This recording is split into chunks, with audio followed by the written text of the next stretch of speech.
بسم اللہ الرحمن الرحیم. السلام علیکم ناظرین، آپ دیکھ رہے ہیں prime time with T M اور میں ہوں طارق محمود. 14 اگست کا دن ہماری آزادی کا دن. 14 اگست 1947 کو کیا ہوا؟ پاکستان 14 اگست 1947 سے 2019 تک کا جو سفر تھا اس میں جتنے سیاسی عروج و زوال آئے ہیں، حکومتوں کی تبدیلیاں ہوئی ہیں، مختلف جو ادوار ہے ان کے عینی شاہد، ان ادوار کو انتہائی قریب سے دیکھنے والے، اس پورے سسٹم کے اندر بہت زیادہ فعال کردار ادا کرنے والے، اور تمام جو حکمران رہے ہیں ان کے ساتھ بالواسطہ یا بلا واسطہ کسی طریقے سے ان کا بہت قریبی تعلق رہا ہے. میرے آج کے مہمان ہیں محترم جناب رویداد خان صاحب. بہت شکریہ سر وقت دینے کے لیے. 14 اگست 1947 اگر آپ یاد کریں تو اس دن کیا صورتحال تھی آپ کے آنکھوں کے سامنے؟ جو 1947 کو 14 اگست کا دن ہے وہ ویژولائز اگر ہمیں ناظرین کو بتائیں کہ وہ کیا منظر تھا اور آپ کہاں تھے؟ میں پشاور میں تھا. میں سب جج تھا، سب آرڈینیٹ جج. 1947 میں 47 میں جی. سر امتحان کمپیٹیٹیو ایگزامینیشن تھا، اس میں میں شامل ہو گیا اور میں کلیئر کر دیا. ہندو بھی تھے، سکھ بھی تھے، مسلمان بھی تھے. سو میں پشاور میں تھا. میں نے یونین جیک نیچے آتے ہوئے دیکھا اور پاکستان کا جھنڈا اوپر جاتے ہوئے دیکھا جی. یہ میں نے دیکھا جی. اور یقین نہیں آتا تھا کہ انگریز چلا جائے گا. وہ اس قدر یہاں پر اسٹرانگلی انٹرینچ ہے جی. صحیح. یقین ہم کو نہیں آتا تھا کہ یہ ملک چھوڑ کر کے چلا جائے گا جی. اور دوسری جو بات تھی، ہمیں یہ بھی یقین نہیں آتا تھا کہ انگریزوں کے جانے کے بعد اور خاندان مغلیہ کے زوال کے بعد یہاں پر ایک اسلامی سلطنت یہاں پر قائم ہو جائے گی جی. صحیح.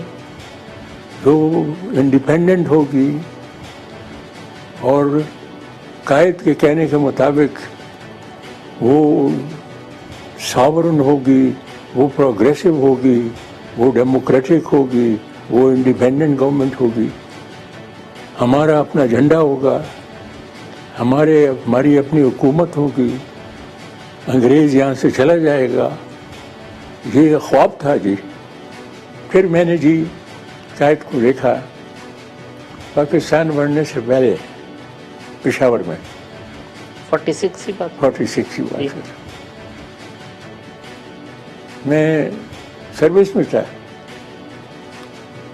میں چھٹی لے کر کے آ گیا جی پشاور. کننگم پارک ہے، وہاں جا کر کے ہزاروں کی تعداد میں پختون بیٹھے ہوئے تھے جی. میں بھی وہاں جا کر بیٹھ گیا. یہ بڑا پریویلیج تھا قائد سے کو دیکھنا، قائد کی باتیں سننا جی.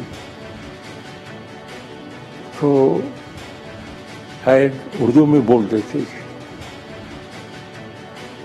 قائد کی اردو جو تھی وہ پختونوں کی اردو سے بھی کمزور تھی. صحیح. یہ تھاؤزنڈ پختون بیٹھے ہوئے تھے، ان کے سمجھ میں نہیں آ رہا تھا کہ یہ کیا کہہ رہا ہے جی. ٹھیک. مگر وہ پتہ کیا کہتے تھے جی؟ کہتے تھے جو بھی کہتا ہے ٹھیک کہتا ہے. لوگ کہتے تھے کہ سچ بات کہہ رہے ہیں، سچ بات کہہ رہے ہیں. لیڈرشپ میں اس قدر ان کا عقیدہ تھا جی. عقیدہ تھا. یہ پرسنالٹی کی وجہ تھی قائد اعظم کی، کرزمیٹک پرسنالٹی بڑی کم کیریزمیٹک تھی. کیریزما تھا جی، کیریزما تھا. اچھا، دو کوالٹیز تھی قائد میں جی جو جس کی وجہ سے وہ مقبول ہو گیا جی تھرو آؤٹ انڈیا جی مسلمانوں کا جی. دو qualities: integrity, credibility. Integrity, credibility. نہ اس کو، نہ قائد کو، نہ انگریز برائب کر سکا اور نہ ہندو برائب کر سکا جی، نہ ہندو برائب کر سکا جی. یہی پھر لیک کیا بعد میں آنے والی لیڈرشپ نے، اور جو پھر فرق ہوتا ہے کہ نہ انٹیگریٹی اور کریڈیبلٹی دونوں کو نقصان پہنچا، اور ان کی انٹیگریٹی اور کریڈیبلٹی نہیں تھی بعد کی لیڈرشپ کی. میں بتاؤں جی آپ کو، پاکستان کا زوال شروع ہوا میرے خیال میں لیاقت علی خان کی اسیسینیشن کے بعد، 1951 کے بعد 51 کے بعد سے پاکستان کا زوال شروع ہوا. زوال شروع ہوا. 47 سے 51 کو آپ سمجھتے ہیں کہ کمپیریٹیو؟ میں کہتا ہوں نا جی، بالکل جی، وہ آئیڈیالزم تھا، جذبہ بھی تھا، جذبہ جی، جذبہ، ایسا جذبہ، ایسا جوش و خروش، لیڈرشپ میں بھی تھا اور بیوروکریسی میں بھی تھا، بیوروکریسی میں، اور قوم میں بھی تھا. بیوروکریسی کا یہ اندازہ لگائے نا جی آپ، ہندوؤں کو تو مل گیا سیکرٹیریٹ دہلی میں بنایا، ان کی فائلیں بھی وہیں پڑی ہوئی تھیں، سب کچھ تھا، انہوں کو تو کچھ نہیں کرنا تھا جی. یہاں پر تو یہاں نہ سیکرٹیریٹ تھا، اور وہ تمام ریلیونٹ فائل جتنے بھی تھی بائی ٹرین آئیں جی، اس کے کراچی آئیں جی. یہاں پر جگہ نہیں تھی جی، نہ میز، نہ پینسل، نہ پین، نہ کاغذ، کا کچھ بھی نہیں تھا جی. بیوروکریسی نے مشینری کو چلایا جی، گورنمنٹ کی مشینری کو چلایا. ڈیفیکلٹ ٹائم جی، ہم معلوم ہے مشکل وقت ہے، مگر ہم نے چلانا ہے جی. بیوروکریسی کو کرپٹ کس نے کیا ہے روہدات صاحب؟ کس دور میں آپ سمجھتے ہیں کہ بیوروکریسی کرپٹ ہو گئی؟ میں بتاؤں جی آپ کو، ایک دو چیزیں ہو گئی ہیں جی.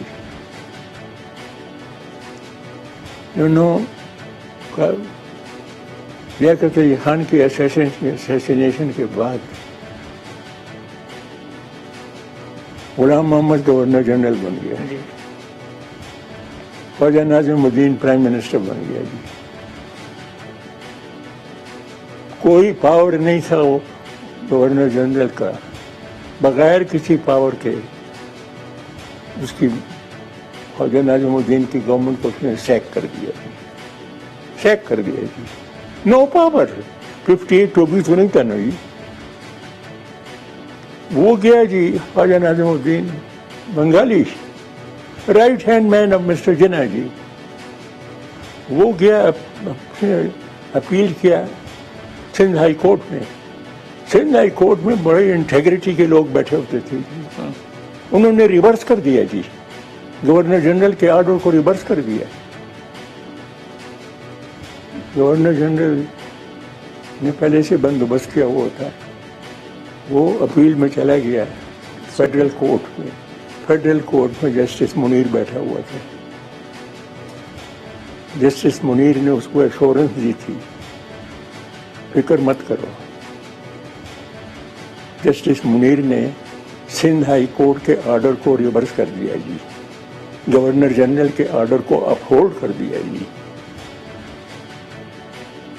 جو زوال تھا وہ اس سے شروع ہوا جی. ڈیموکریسی کو ڈی ریل کرنے کا جو ابتدا تھی، اس کے مرکزی کردار جسٹس منیر تھے. جسٹس منیر سپیریئر جوڈیشری میں سپیریئر جوڈیشری کا، اینڈ غلام محمد جی، غلام محمد، یہ دو. اچھا، انہوں نے کیا کیا جی کہ اس کے بعد کنسٹیٹیوئنٹ اسمبلی بنائی تھی نا جی. اور قائد نے کہا تھا کہ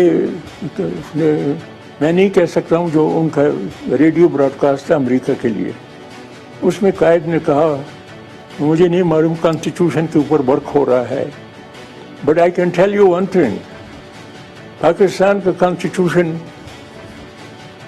پروگریسو ہوگا، ڈیموکریٹک ہوگا، اینڈ یہ ساورن ہوگا جی. And what is more important جی، قائد نے کہا it will not be theocratic, جی. اچھا، تو بات ہے وہ کنسٹیٹیوئنٹ اسمبلی کو ڈیزالو کر دیا غلام محمد نے جی. No power. اگین